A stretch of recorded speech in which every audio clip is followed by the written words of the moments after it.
Bonjour à tous, bienvenue sur ce webinaire. Donc, on va parler aujourd'hui de la protection des données et en particulier de la protection des environnements virtuels. Donc, comment Data Protector gère les environnements virtuels? Donc, je suis avec Alex Gendry, je suis Serge Ardouin et nous sommes tous les deux consultants avant-vente chez Micro Focus dans l'entité qui s'appelle Information Management and Governance. Alors, un petit rappel tout simple, donc comment s'articule une architecture Data Protector? Au sommet, on a le Data Protector qui est en quelque sorte l'orchestrateur, le gestionnaire de tout ce qui concerne les sauvegardes. Ensuite, Data Protector interagit avec des fichiers, donc en mode agent disque, avec des applications, que ce soit des mails, des systèmes de messagerie, des bases de données, et avec des hyperviseurs. C'est ce qui représente un petit peu la charge de travail, le workload en anglais. Et enfin, le dernier étage de l'interaction, c'est vraiment là, on est sur l'infrastructure. Donc là, on parle d'agents médias. Donc les agents médias, c'est ceux qui sont en charge de déplacer les données. Et ils déplacent les données via des snapshots, de la déduplication, de la bande ou du cloud. Et enfin, on a aussi une interface de type fonctionnel qui s'appelle Backup Navigator, qui permet de faire de l'analytique, du reporting, de vérifier par exemple les SLA, les RPO et les RTO. Alors maintenant, la question, comment Data Protector supporte VMware? Alors, le support de VMware est assez simple, on se cale sur l'API VADP de VMware.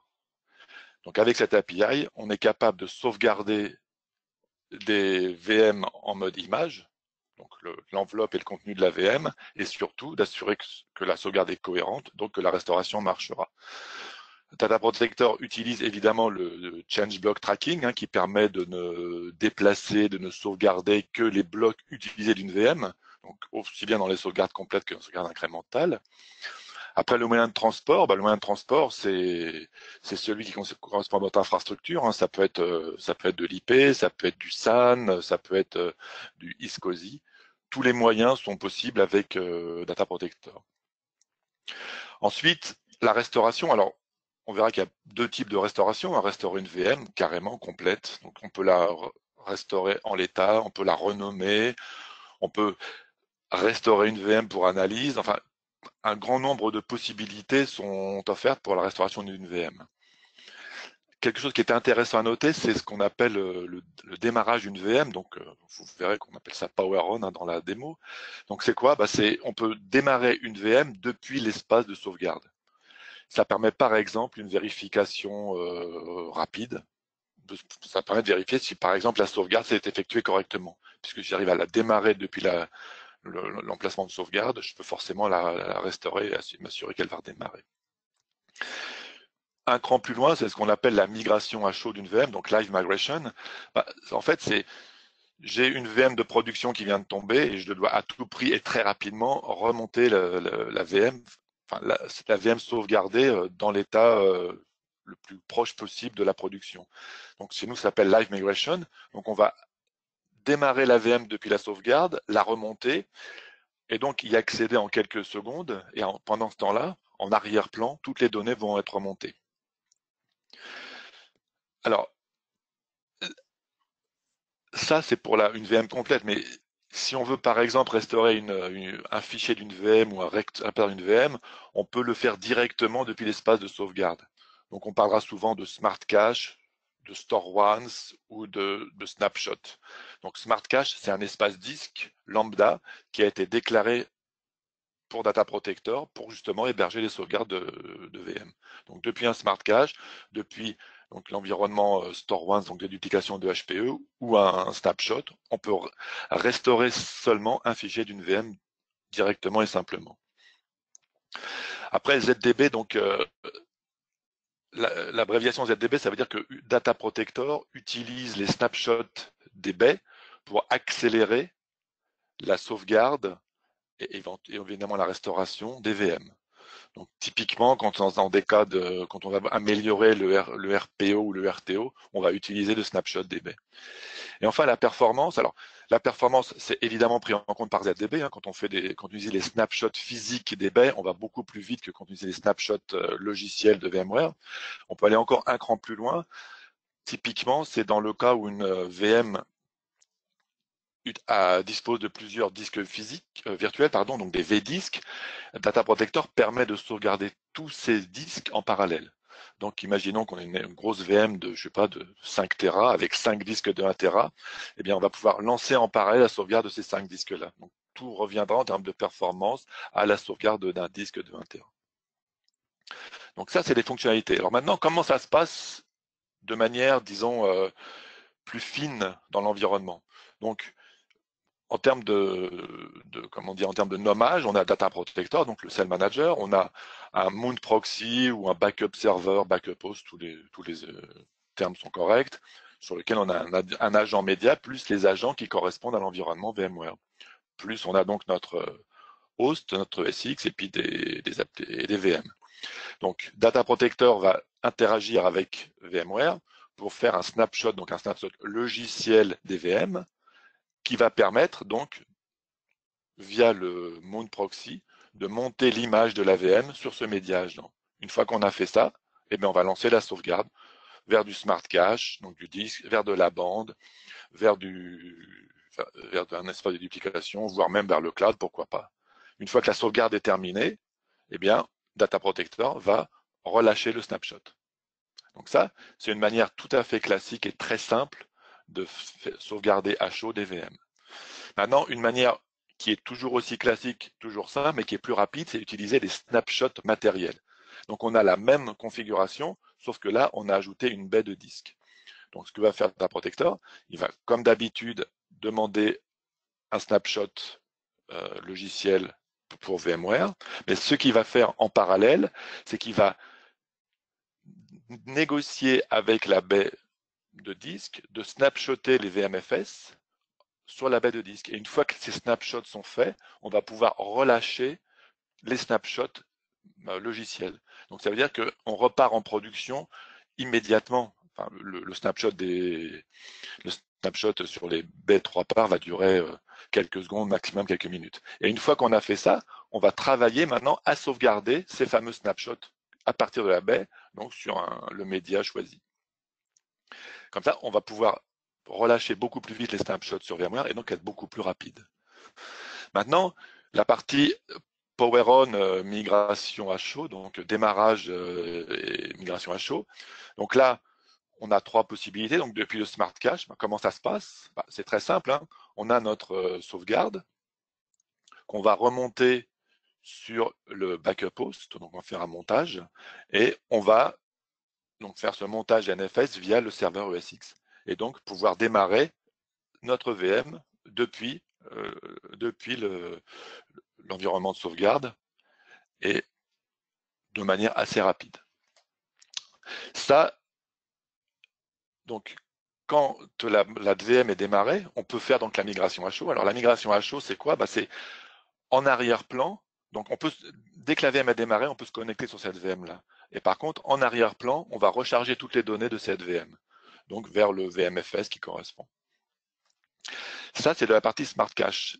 Depuis un snapshot 3 parts, c'est encore plus facile, puisque le démarrage et la migration à chaud, ça va consister à monter le snapshot sur le backup host, donc faire un montage NFS vers le serveur ESX, et ensuite, une fois que la VM est disponible, les données vont être copiées donc depuis le snapshot de sauvegarde vers le VMFS directement sur la baie. Donc là, on est beaucoup plus rapide qu'en mode classique Smart Cache ou StoreOne. Enfin, la dernière possibilité, évidemment, c'est de pouvoir faire la même chose depuis la sauvegarde en mode StoreOne, donc en mode dédupliqué. Donc là, on va avoir le même principe, hein, on va monter donc notre sauvegarde sur le backup host, puis lancer un montage NFS. L'application, enfin l'AVM exactement, va être disponible puisqu'elle va avoir démarré, donc on va pouvoir se connecter. Et encore une fois, la restauration va se faire en arrière-plan, donc via notre StoreOne. Pardon, je suis dans le mauvais sens. Voilà, je reviens. Voilà. Et donc, pendant qu'on se connecte, les données vont être restaurées en arrière-plan. Donc entre la StoreOne et la baie de disque 3 parts. Voilà. Donc là, on a vu toute la partie théorique. Alors maintenant, ce qu'on va faire, c'est que, pardon, on va voir avec Alex comment ça se passe dans la vie réelle. Alors, je vais prendre la main et vous partager donc notre environnement de démo où nous avons un data protector avec un environnement VMware et un espace de stockage StoreOnce. Et on va d'abord commencer par vous montrer comment réaliser la sauvegarde de plusieurs VM et donc plusieurs vdisks en parallèle. Alors pour réaliser cela très simple, je vais dans l'onglet Backup de Data Protector. Je décide de créer, d'ajouter un backup pour un environnement virtuel. Je peux ici choisir des templates et le type de backup. En l'occurrence ici une sauvegarde sur le réseau avec du load balanced. Je clique sur OK. Ici, je vais choisir le client sur lequel je vais vouloir réaliser, le client qui comportera les VM sur lesquels je vais vouloir réaliser mes sauvegardes, en l'occurrence notre vCenter.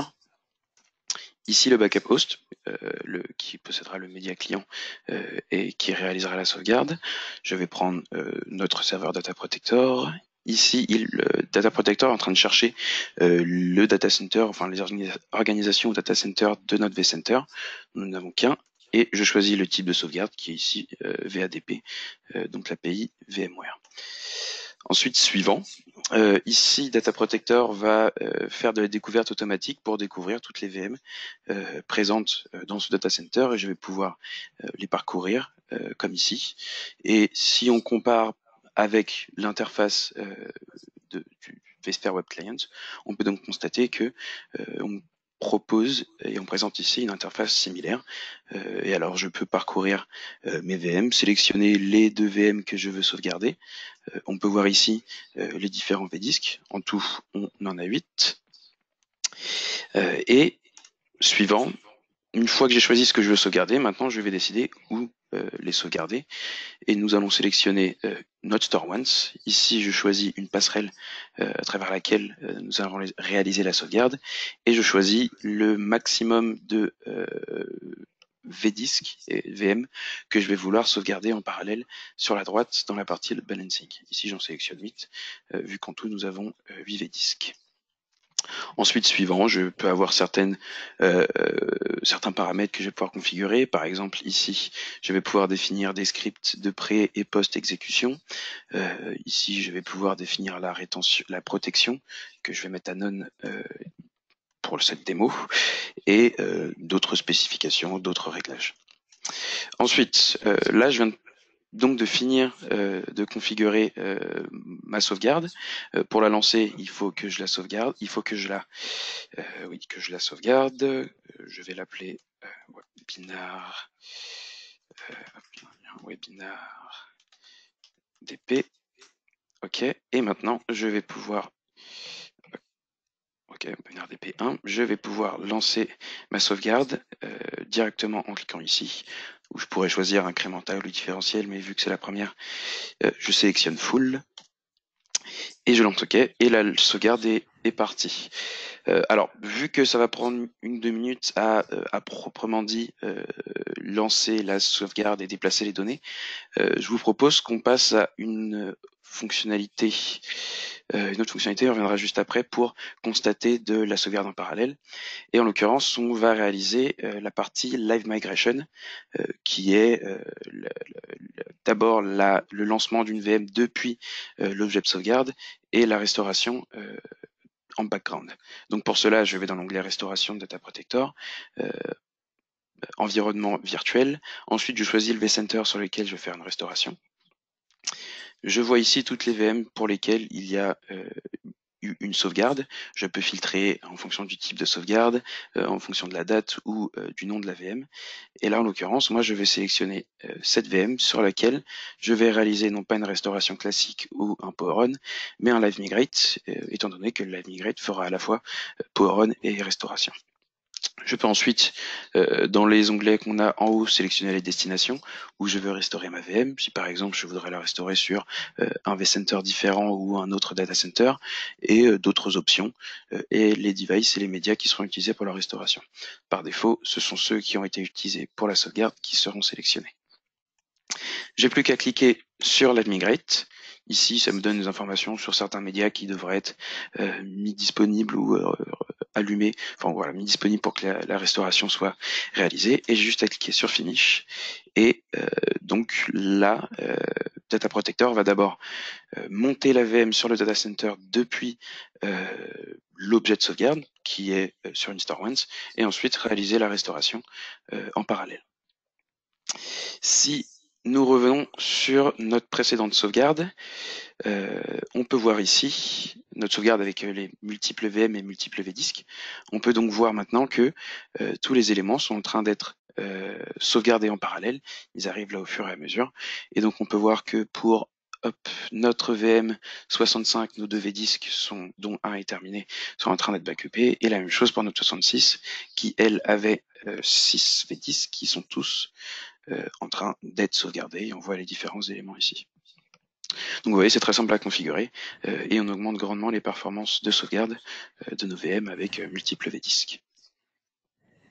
Si maintenant on retourne sur la partie Live Migrate, donc on peut voir ici que Data Protector a éteint la VM que nous voulions restaurer, car elle était déjà allumée, et il l'a renommée un nom qui s'appelle dpkeep pour run. C'est une question de sécurité au cas où un problème surgit. Et si je vais directement dans l'interface vSphere, je peux voir ici donc les différentes actions que Data Protector a réalisées. Donc il a enregistré la VM, il est en train de recharger la nouvelle VM, et si je vais dans la page de résumé de cette VM, je vais pouvoir voir les différentes informations, dont le storage présenté en NFS, comme indiqué précédemment par Serge, qui est juste ici, et le storage qui est en train d'être restauré, et qu'on peut voir aussi ici dans la barre de tâches, qui est déjà à 10%. Et donc, grâce à la fonctionnalité de Power On, je peux accéder à ma VM et l'utiliser alors qu'elle est en train d'être restaurée. Je lance le tac, non, c'est pas celle-ci. Je peux lancer ici la console et on pourra voir qu'elle est en train de se lancer juste là. Hop. On prend quelques secondes et elle est en train de se lancer. Et une fois que ce sera terminé, je pourrai me connecter et ensuite réaliser tout ce dont j'ai besoin de réaliser. Et lorsque la copie du disque sera terminée, les deltas, les modifications qui ont été réalisées entre seront ajoutées sur le disque principal. Donc voilà pour le Live Migrate, c'est si simple à réaliser et à configurer. Et maintenant, le dernier élément qu'on veut vous montrer, c'est la restauration granulaire. Si par exemple, je veux restaurer juste un fichier sur mes VM, eh bien pour réaliser cela, je vais dans le WebSphere Client, je choisis la VM sur laquelle je veux réaliser une restauration granulaire. En l'occurrence, je vais sélectionner la VM 65. Pour cela, je vais dans l'onglet Configure et j'ai un onglet ici qui s'appelle, enfin une option qui s'appelle ici Granular Recovery, qui est en fait une extension de Data Protector pour réaliser de la restauration granulaire. Je sélectionne mon Cell Manager. Ici, je sélectionne le mount proxy sur lequel la sauvegarde sera montée pour parcourir les fichiers. Je sélectionne à nouveau mon Cell Manager et je vois ici les précédentes requêtes qui ont déjà été réalisées. Donc pour réaliser une sauvegarde, une restauration granulaire, je lance une nouvelle requête. J'ai ici accès aux différents sauvegardes, backups qui ont été réalisés sur cette VM précisément. Hop, j'ai les dates, j'ai les types de sauvegarde, je sélectionne la toute dernière. Ensuite, je sélectionne le VDisc sur lequel le fichier que je veux sauvegarder se trouve. Je choisis celui-ci. Ensuite, j'ai quelques informations sur le HostOSX ou le mount proxy que je peux configurer. Et je lance la requête. La requête est lancée, je clique dessus. Je peux maintenant parcourir les fichiers présents sur ce VDisc lors de la sauvegarde. Donc à nouveau, je les parcours et je vais ici pouvoir sélectionner le ou les fichiers que je vais vouloir restaurer. Hop, je vais prendre par exemple ce fichier-là. Je choisis la VM sur laquelle je veux restaurer mon fichier. Je vais sélectionner la VM d'origine. Ici, des identifiants avec des droits sur cette VM pour réaliser la restauration, le mot de passe.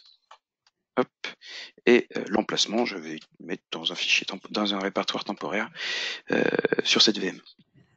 Je peux choisir ici que faire si jamais le même fichier existe au même endroit, donc overwrite, je réécris, je le renomme, ou sinon je le passe. Et je peux aussi sélectionner de conserver l'architecture, la structure du répertoire et de l'arborescence source. Et maintenant, j'ai juste à cliquer sur Recover File. Et ici, donc on peut voir que ça a été restauré. Si je me connecte à la VM et que j'accède au répertoire où le fichier était restauré, on peut voir ici que le PDF est bien restauré. Et voilà ce qui conclut la démo. Serge, je te rends la main. Alors, merci Alex pour cette démo. Je pense que ce qu'on a voulu vous montrer, c'est que quand Data Protector, c'est une solution que vous connaissez tous, qui est disponible depuis pas mal d'années, qui a surtout été très implémentée dans les environnements physiques et qui maintenant est de plus en plus implémentée dans les environnements virtuels. Pourquoi? Parce que on a travaillé pour optimiser, simplifier et accélérer tout ce qui concerne la sauvegarde et la restauration des données dans les environnements virtuels.